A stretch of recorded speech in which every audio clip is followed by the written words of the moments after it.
Olá, esse é o MauáCast, um podcast onde mentes inovadoras se encontram. Tecnologia, inovação, empreendedorismo e conhecimento, tudo com aquela pegada da Mauá.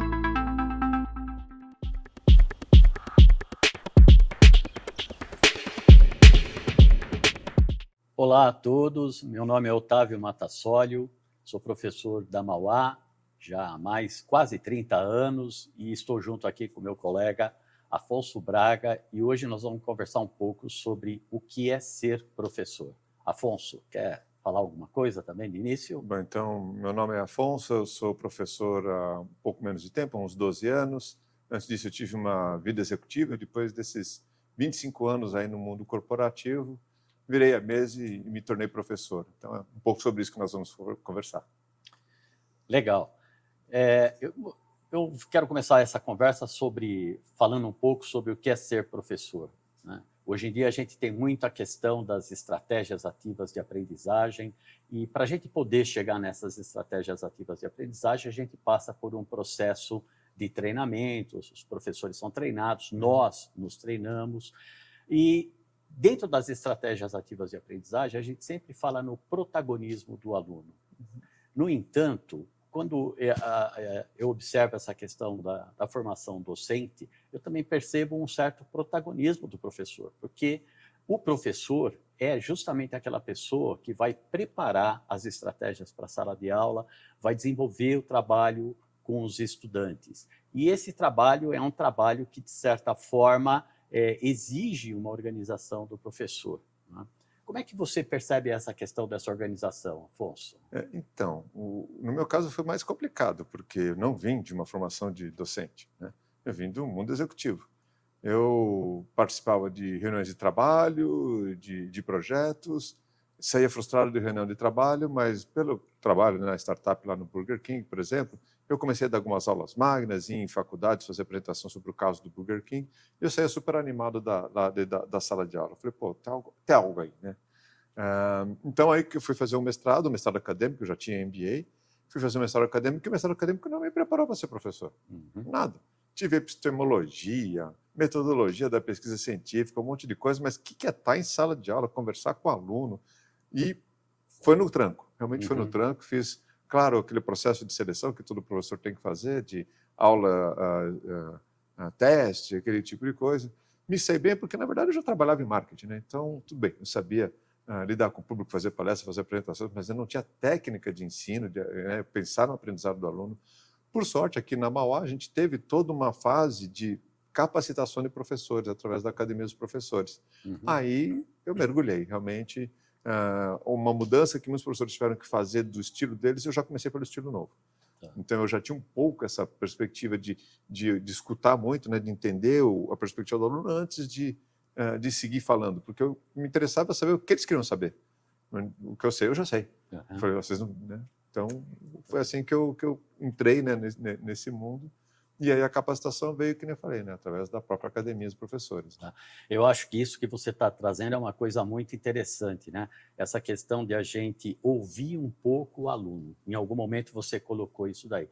Eu entendo que nessa relação de ensino-aprendizagem, o que nós temos é um par de pessoas que estão juntas aprendendo. Tanto o professor como o aluno aprendem em sala de aula. Nós que já temos alguma experiência sabemos que esse tipo de coisa acontece.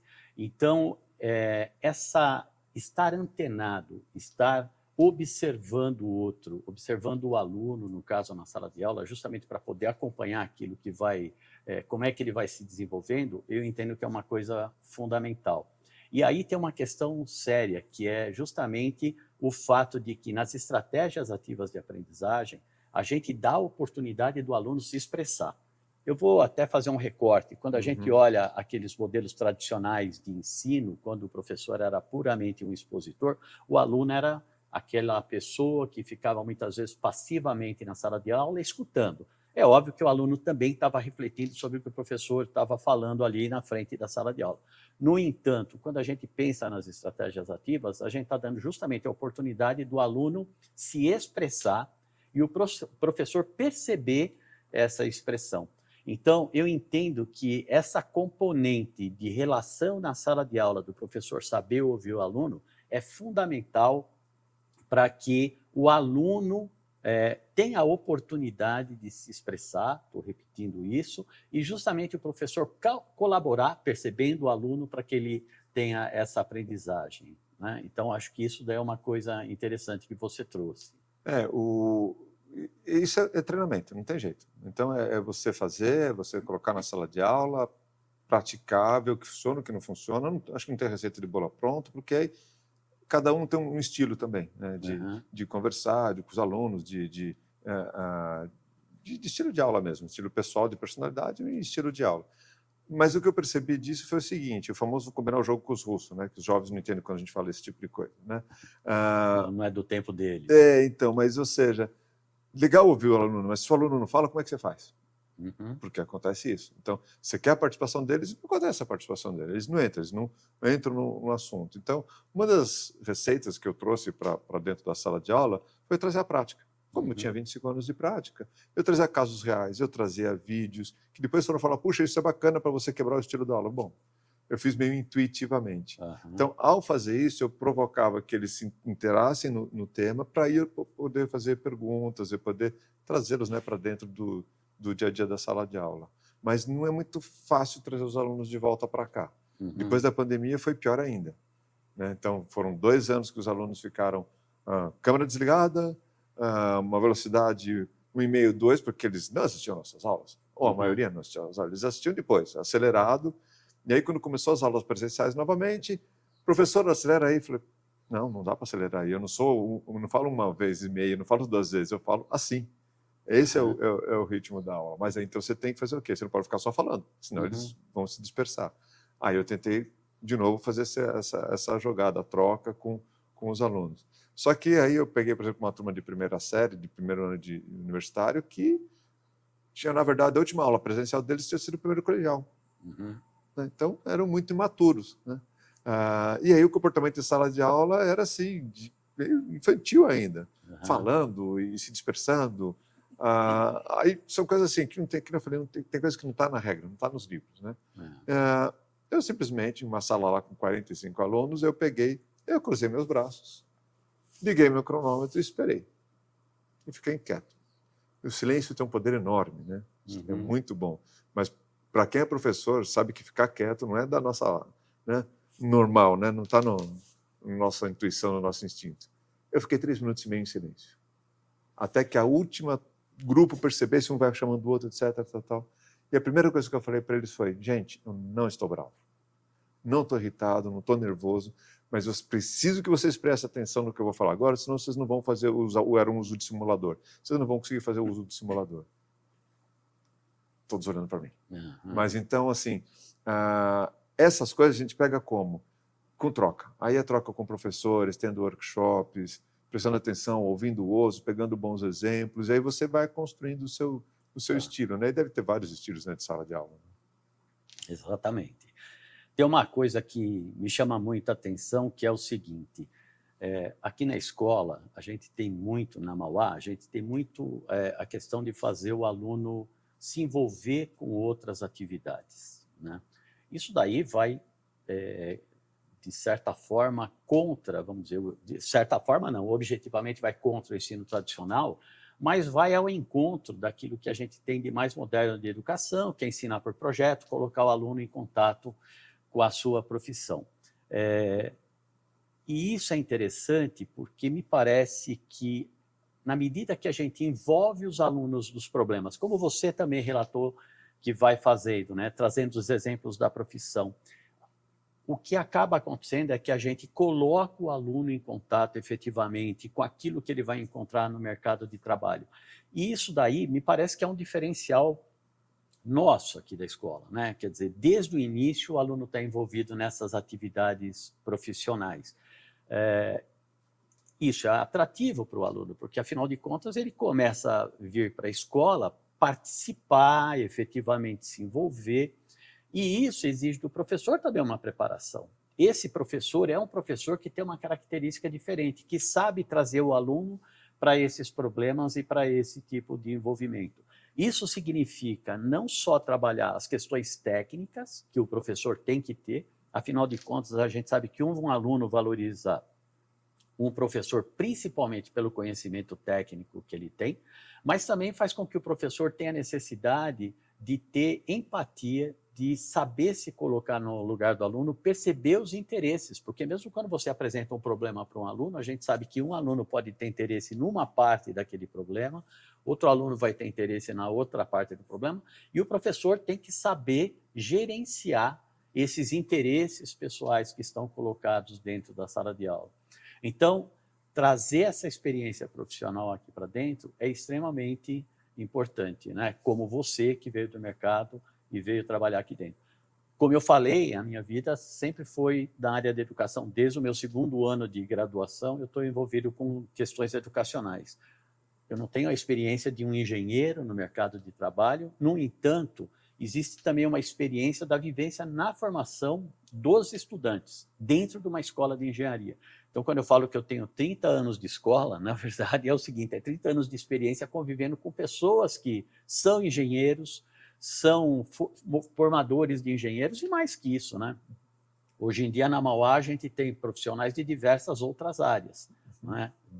Por conta dos nossos cursos de administração, do curso de design, dos cursos de tecnologia que a gente tem hoje, e cada professor traz a sua contribuição, cada professor tem um referencial de construção de um profissional. Então, tudo isso vai fazendo com que a gente ganhe competências, né, e que colaboram até mesmo na percepção desses diversos estudantes que a gente tem aqui. Eu estou falando tudo isso dessa questão dos diversos profissionais, mas uma questão que sempre me atraiu quando a gente fala da formação do professor, ou do trabalho do professor, é justamente isso, né? A sala dos professores é uma rede de relacionamento que é um negócio fantástico, né? Porque você convive com pessoas das mais diversas formações e te possibilita abrir a visão. Eu lembro, por exemplo, de contato que eu tive com colegas, até mesmo que já saíram, hoje em dia estão aqui na pós-graduação, e que me fizeram perceber dimensões diferentes do trabalho que eu realizo. No meu caso, especificamente, trabalho em física lá no 1º ano, já tive a oportunidade de trabalhar disciplinas em séries mais avançadas, mas eu entendo assim que essa rede de relacionamento abre a cabeça do professor, abre a cabeça no bom sentido, justamente dá essa amplidão, né, ampliar essa visão de mundo que esses professores têm, né? E é necessário, né? Porque eu falei, como eu não tinha experiência muito de sala de aula, eu tive que pegar isso aqui na escola. Só que aí eu vi que é mais do que isso, né? Então, só vou retomar um ponto que você falou da questão do protagonismo. Então, o protagonismo que a gente espera que os alunos tenham, né? Nem todos têm, mas eles vão adquirindo essa maturidade. Então, o fato deles poderem escolher, por exemplo, os pais, né, o projeto de atividades especiais, em que eles vão ter experiências diferentes, que pode ser completamente diversa da área que ele vai se formar, vai dar essa estrutura para ele ser uma pessoa única quando sair. É isso que eles têm que buscar. A gente fala muito isso, mas às vezes ele não tem maturidade para perceber isso, eles, né, acabam escolhendo pelo horário, ou uma que parece mais tranquila, etc., ao invés de pegar, sei lá, física quântica, não sei se existe isso, mas né, eles terem que estudar algo mais complexo. Mas, de qualquer jeito, então, o protagonismo do aluno é uma coisa importante que a gente incentiva e eu vou estimulando eles. Quando eu consigo encontrar alunos mais novos, eu chego e falo, olha, quando eu fui fazer o meu MBA, né, e eu fiz fora, fiz na Inglaterra, né, então, super bem ranqueado mundialmente, tal. Uma das minhas dicas que me deram é o seguinte, olha, você tem que fazer as matérias obrigatórias. As eletivas, escolha pelo professor. Quando você vai ter uma outra oportunidade de conversar com o Slack. E eu tive aula com o Slack, que é autor dos livros aqui que a gente tem de operações, né, na área de produção. Então, como é que eu não vou, né, fazer aula com o Slack? Então, eles poderiam, né, ter essa interação entre eles para falar, olha, qual pai fazer, o que vai me agregar a fazer? Mesmo que seja uma mais complicada, mas pode ser uma mais simples. Modelagem é difícil, mas, puxa vida, por que não? Né? Então, eles precisam também se desafiar. Então, esse é o protagonismo do aluno. Ele vê o protagonismo do professor. Então, ele vê coisas acontecendo, a gente conversa lá em sala de aula e você vai realmente falando, putz, preciso entender isso aqui um pouquinho melhor. Eu, quando comecei aqui, né, recém ainda, né, saído começando a fazer o mestrado, eu comecei lecionando ainda fazendo mestrado. Aí eu cheguei na sala dos professores e falei, não, minha pesquisa vai ser muito bacana pelo seguinte, né, então, de mestrado, não é de doutorado, né?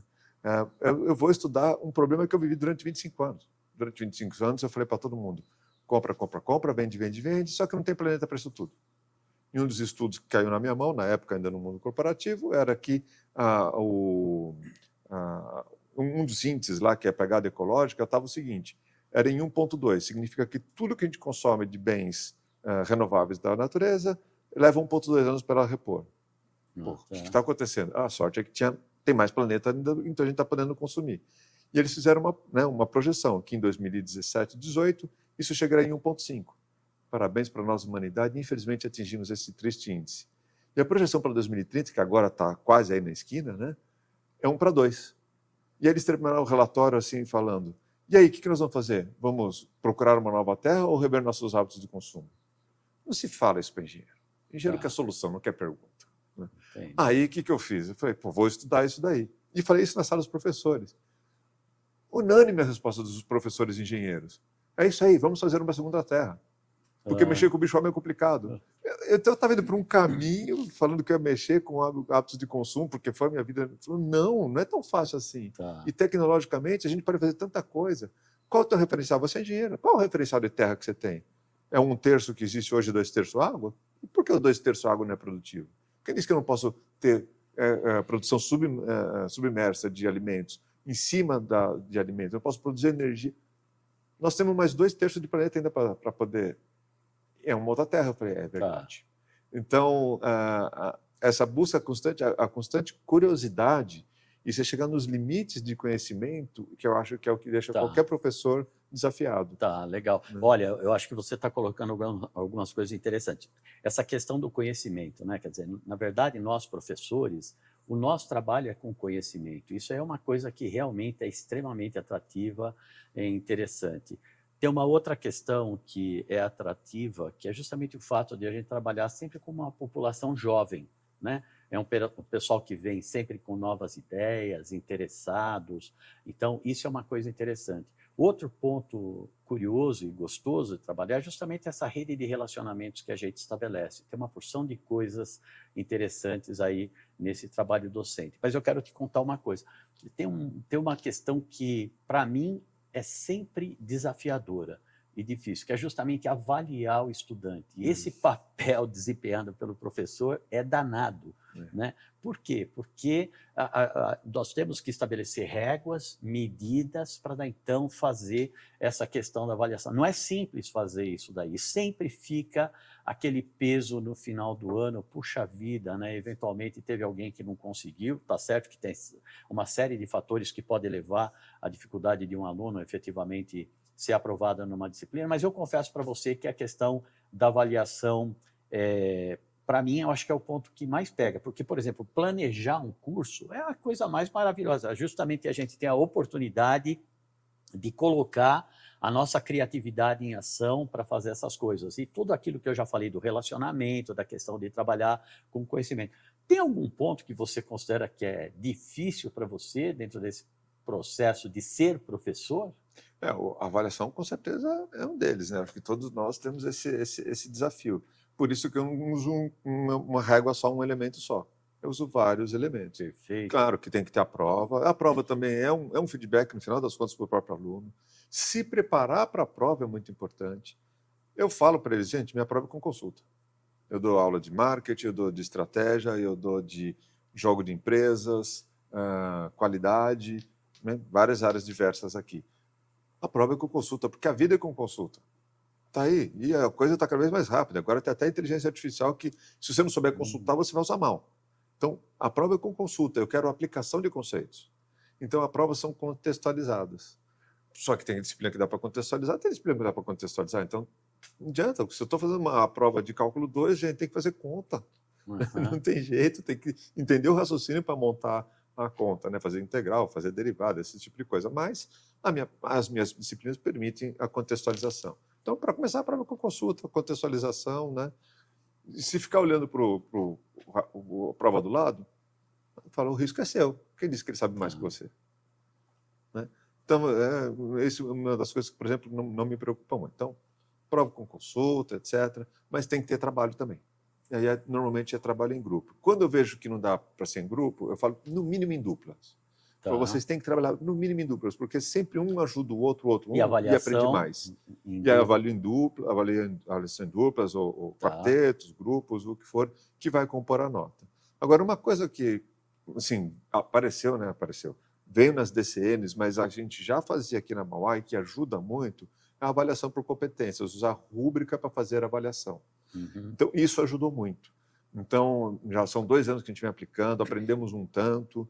A gente ainda tinha, né, no final das contas, tem que virar uma nota, não é? É insuficiente, está na média, acima da média, atende totalmente. Isso tem que transformar numa nota. Tá. E tem que virar um boletim para ele poder saber se chegou na média 6 ou não e passou ou não. Né? Então, a gente começou a atribuir notas para esses níveis de proficiência, de competência naqueles conhecimentos solicitados. E no começo a gente começou a colocar notas no peso normal. Então é 0, é 3, é 7, é 10. Não, mas ninguém é 0, 3 ou 7, é 10. O gradiente não é esse. Então, quer dizer, o aluno 7 ele pula para 10 de repente, então a gente aprendeu com isso, não deu certo. Aí colocamos só mesmo 0, 1, 2, 3. Então aí é um peso numa métrica. Eu posso dar pesos diferentes para diferentes questões que eu coloco na avaliação, mas a gente conseguiu com isso medir melhor. E aí eu fui perguntar para os alunos, o que vocês acharam dessa avaliação? Então a gente soltou uma pesquisa mesmo, que aliás estou montando ela agora, está vindo agora dos alunos. Né? E aí a maioria, né, tudo deu nota 4, 5, né, na escala Likert, né, de 5 pontos, dizendo que concorda totalmente ou concorda parcialmente que melhorou muito fazer a avaliação dessa maneira. Que os feedbacks são melhores, porque tem um texto ali que explica por que ele tirou aquela nota. Claro. Então, isso também ajuda. Né? Tá, eu concordo plenamente com você.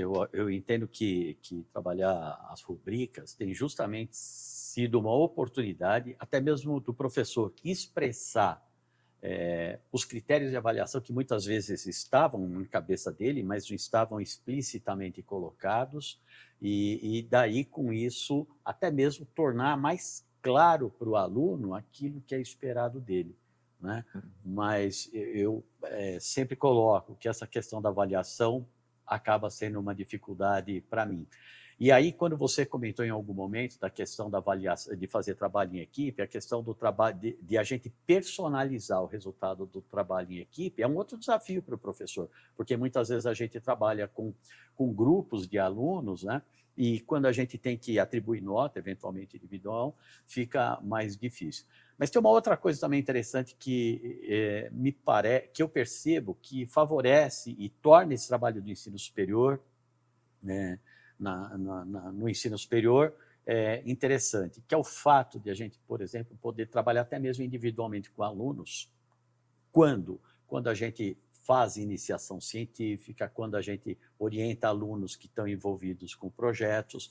E aí tem um lado muito legal, que é o próprio aluno que nos procura são alunos que estão interessados. Né? E daí, então, aí a gente percebe o valor que a gente tem, né, enquanto instituição, de abrir a oportunidade para uma quantidade muito grande de alunos que vêm, participam e constroem. Então, ser esse professor que supervisiona o trabalho de um aluno ao longo do período lá de 8 meses, porque geralmente a gente começa a orientar o aluno em março e vai até novembro, né, supervisionar esse trabalho do professor e perceber o quanto esse aluno cresceu, supervisionar o trabalho do aluno e perceber o quanto esse aluno cresceu, é algo muito legal. Né? Então, é óbvio que muitas vezes quando a gente está numa sala de aula numerosa é mais difícil fazer isso daí, mas isso eu também entendo como sendo um grande atrativo para essa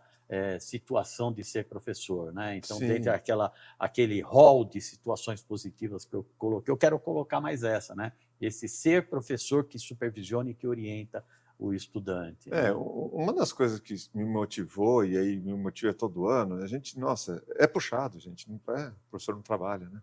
É puxado, é difícil. Chega no final do ano, a gente tem tanto trabalho, tanta coisa para corrigir, etc e tal. Passou aquele ano inteiro, um aluno, na última prova, falava, valeu, professor, sua matéria foi muito interessante, me fez pensar diferente. Eu ganhei um ano. A gente fica muito feliz, agradece, porque é isso que acontece, é um reconhecimento, basta um aluno, que já é o suficiente. E ao perceber esses alunos, o que acontece? A sala realmente é uma coisa muito homogênea, vão ter os mais interessados e os que querem mesmo desaparecer na multidão. Faz parte também. O mundo é muito diverso. Então, tem que aproveitar esses alunos que estão com vontade de fazer alguma coisa para eles contagiarem os outros. Então, eu estou, por exemplo, agora com um aluno que eu estou mentorando lá no projeto do GCSP, que é o Global Challenge Scholars Program, que está atacando lá as 17 ODSs, ou seja, tenta solucionar alguns dos grandes problemas aí da humanidade. E ele começou esse projeto pensando em fazer economia circular, algo nessa área aí, né? Logística reversa. E começamos a fazer o trabalho. Por sorte, são projetos de 2, 3 anos. Né? Mas nos primeiros 6 meses ele começou a ir para um caminho, lendo materiais, começando a adquirir conhecimento, e tinha um patrocinador, que era uma fazenda de café, ele ia fazer esse trabalho lá. E o patrocinador, no meio do caminho, chegou e falou: não vou mais. Ele ficou sem teto. Professor, o que eu faço? Então, aquele momento que parece, isso acontece na vida profissional, um projeto não dá certo, sabe, um investimento que você fez e perdeu um monte de dinheiro, você não cai no desespero. Para, senta e pensa, vamos buscar soluções. Então, juntos a gente começou a pensar em soluções. Aí entra no ambiente aqui que na Mauá, que acontece muita coisa ao mesmo tempo, é só você estar ligado. Aí ficamos sabendo, olha, tem uma ONG, Amigos do Bem, que está precisando de ajuda, etc. Eu falei, vamos conversar com eles? É ONG, é uma coisa bacana, né? Uma coisa que é voltada para o bem. A ONG é voltada para o bem, né? Aí vamos conversar com eles. Eles vieram com uma ideia, que eles precisavam melhorar a qualidade do caju, eles foram na área de alimentos. Nós somos da engenharia de produção. Mas fomos lá conversar com eles, a gente só ouvindo, escutando. Porque nós temos uma planta no Nordeste, uma lá no Ceará, uma em Pernambuco, e então um monte de processo, tudo manual, fomos fazendo conforme dava, mas pelo menos assim, como ONG, a gente é muito satisfeito, porque a gente hoje está ensinando eles a serem sustentáveis, mas tem muito que pode melhorar. Aí eu virei para ele e falei, você topa ir para lá? Ele, como assim, professor? Eu vou atrás aqui, eu corro atrás do que for. Se você topar pegar um avião, perder 2 dias de aula, conversar com seus professores, você vai visitar a fábrica e você vai ser o consultor, não sou eu, vai você lá, tentar entender os problemas, etc. Mexeu pauzinho daqui, pauzinho de lá, ou seja, dei o protagonismo para ele, ele foi, conseguiu, fomos atrás do dinheiro, conseguimos a passagem, a ONG passou a traslado dele, a alimentação, não sei o que lá. Aí ele voltou e falou, professor, foi uma das melhores coisas que já me aconteceu aqui na escola. Aprendi muito, eu estava lá no dia a dia, e vou te contar uma coisa, a hora que eu botei a camisa, Amigos do Bem, e eu estava lá naquela comunidade carente, etc., vi um monte de crianças correndo atrás de mim, eu me senti um super-herói. Então, acho que a academia tem isso também, se a gente poder dar essas experiências transformadoras, foi para isso que eu entrei aqui, entendeu? Mas proporcionar experiências transformadoras. Então, não é só o aprendizado prático, é o tal de soft skill, habilidades, né? Para eles saírem melhores profissionais, melhores que a gente espera. Mas esse exemplo que você está mostrando também tem uma coisa muito legal, que é, chegou no momento em que o aluno se frustrou. Sim, né? Quer dizer, o fato de, por exemplo, ele ter feito uma proposta e o patrocinador dele lá, por algum motivo, ter falado, não queremos mais fazer esse tipo de coisa. Isso é aprendizado em cima de um problema real. Né? Eu acho que isso daí é uma coisa que a gente não pode perder como um ponto positivo também, porque viver uma experiência dessa, né, positiva, como esse aluno viveu a partir do momento que ele foi participar desse segundo projeto, é importante e a maioria dá certo. Agora tem essa questão dessa frustração que acaba sendo um aprendizado também importante. Que eu até para falar que, ou seja, tem que ter momentos que tem que ter a firmeza também. Então, por exemplo, poxa, imagina, estou no último ano, eu oriento muito TCC, né? Eu faço parte de bancas de TCC, oriento alguns trabalhos de TCC, e eu já cheguei em anos passados a falar para o meu grupo que eu estava orientando, não está bom, não está bom. Chegou no último momento, eu falei, a gente não vai para a banca. Professor, gente, eu não vou fazer vocês passarem vergonha na frente de parentes e amigos, porque não está bom, não tem o conteúdo suficiente, vocês não estão prontos para isso. E reprovar aluno em TCC no último ano. Então, aí precisa também, né, ter a mesma condescendência que a gente tem para tentar achar soluções, tem que ter a firmeza para quando a coisa também... Porque a vida vai bater mais forte. Olha, eu queria pegar mais um ponto aqui, né, para a gente dar mais um pouco de encaminhamento, que é a questão do seguinte, quando a gente fala em ser professor, e você citou as DCNs, as diretrizes curriculares nacionais para os cursos superiores, um ponto que sempre se coloca é que nós, professores, temos que ensinar os alunos a trabalhar em equipe. Existem outras competências aí e tudo mais. Mas uma coisa que tem me feito refletir bastante é o seguinte, eu não sei eu não consigo fazer o meu aluno aprender a trabalhar em equipe se eu não sei trabalhar em equipe. Onde é que eu quero chegar? Esse trabalho de ser professor significa também ter habilidade que a gente quer que o aluno tenha, né? Então, saber trabalhar em equipe é uma delas, né? Como é que você vê essa questão do trabalhar em equipe? Bom, eu aprendi isso aqui na escola, como estudante ainda. Então, meu primeiro ano aqui, né, na engenharia mecânica, que era o círculo básico ainda, eu vim no colégio normal, era independente, sozinho, estudava sozinho. Na época eram 3 provas e subs. Eu fiz todas as subs. Eu só não sei fazer exame de educação física e o SPB que tinha na época, que era a época como é que chama lá? Do militar, lá do regime militar, né? Tinha o SPB, gente, imagina. Então, mas as outras todas eu fiz todas as subs, porque eu não tinha autodisciplina, não tinha maturidade, deixava as coisas para a última hora, não dei conta, não tomei pau, mas quase tomei pau. Aí no segundo ano eu cheguei e falei, gente, preciso me consertar. Aí meu grupo de rodízio, eu falei, vamos começar a estudar juntos, vamos começar a trabalhar junto. Então, já estudando, eu percebi que trabalhando em equipe eu funcionava melhor. Tá. Porque eu podia ajudar no mesmo momento que eu era ajudado. Eu percebo que, por exemplo, eu faço parte de uma equipe de professores, né? Dando aula de física, não sou eu o único professor de física que está ali. Mas quando a gente está desenvolvendo esse trabalho em equipe e pensando em desenvolver a disciplina, com o olhar de promover a aprendizagem do aluno, a gente tem a oportunidade de crescer juntos, né? Então, esse ser professor que trabalha em equipe é justamente a possibilidade de você ter um crescimento profissional a cada ano, porque eu, pelo menos, durante muitas vezes, percebi que ano após ano eu ia mudando a minha disciplina, eu ia mudando o curso que eu estava oferecendo. Então, eu vejo que esse ser professor tem essa questão dessa dimensão de ter que viver essa competência de trabalhar em equipe, até mesmo para poder desenvolver a competência de trabalhar em equipe com os alunos, né? Eu entendo ela. Existem outras competências aí, mas uma delas é essa daí. Isso também, de novo, é outra coisa que eu trouxe do profissional, né? Da empresa, porque eu tive problema de trabalho em equipe e eu chamei consultorias externas para ajudar a trabalhar melhor em equipe, né? Então, aqui a gente não precisa de consultoria externa, a gente faz esse papel de um consultor externo para ajudá-los, né? A se entenderem melhor e trabalhar melhor, né? Então, legal. Com certeza também é algo que está no dia a dia deles, né? Tá bom. Bom, Afonso, eu acho que foi legal essa nossa conversa, prazer enorme aqui, a gente já tem a oportunidade de almoçar juntos, participar de reuniões juntas aqui, e hoje bater um papo sobre o que é ser professor. E eu acho que é uma oportunidade de a gente pegar, até mesmo levar para o pessoal que assiste o MauAcast, conhecer um pouco mais sobre essa questão da profissão de professor. Eu acho que até cabe a gente continuar discutindo isso em algum outro momento. Deve ter uma fila de temas importantes para o MauAcast aí, mas quem sabe a gente desenvolver isso. A todos, muito obrigado, foi um prazer enorme aqui e nos vemos aí na Mauá. Afonso? Só para finalizar, acho que o tema ser professor é um ser, tá? Professor é um ser. O que a gente quer? A gente quer ser aquele ser que dá um toque, né, na alma dos alunos, para que vocês, né, construam um mundo melhor do que o que a gente deixou aí para vocês. Tá bom. Legal. Obrigado, pessoal. E aí, gostou desse MauAcast? O próximo também será bem bacana. E você pode mandar suas sugestões de temas, viu? Até o próximo!